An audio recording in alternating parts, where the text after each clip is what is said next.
Latest టెక్నాలజీతో చిన్న injection తో నన్ను పూర్తి ఆరోగ్యవంతురాలను చేశారు. Elite spine and pain management centre, Manikonda, Dilsukh Nagar.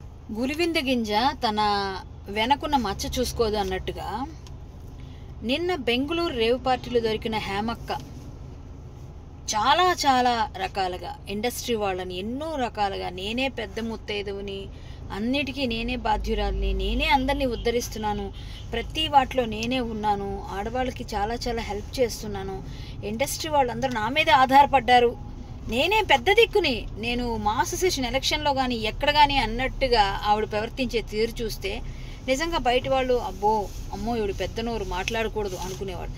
ఎవరిని వదలకుండా పిచ్చి పిచ్చిగా అందరినీ ఏదో విధంగా గొడవలు చేస్తున్న ఆమె చేసినవన్నీ మనం చూసాం. మా అసోసియేషన్లో ఆయన చేయి కొరికింది శివబాలాజీది, అంతకుముందు రాజేంద్ర ప్రసాద్ గారిని అడ్డగించింది, నా మీద కేసులు పెట్టానని చెప్పి పోలీస్ స్టేషన్స్కి వెళ్ళింది, నన్ను ఏదో ఫ్రెండ్స్తో సరదాగా పేకాడుకుంటే అది ఎవరో పట్టిస్తే అదేదో పెద్ద నేరంలాగా పేకాడావు కరాటేకి వెళ్ళావు, నువ్వేం చేసావు అని మాట్లాడిన హేమక్క ఈరోజు నువ్వేం చేసావు?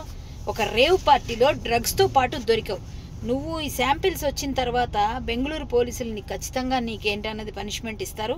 ఇక్కడైతే ఎలాగూ ఇంకా చాలా పనిష్మెంట్స్ తీసుకోవడానికి సిద్ధంగా ఉండు.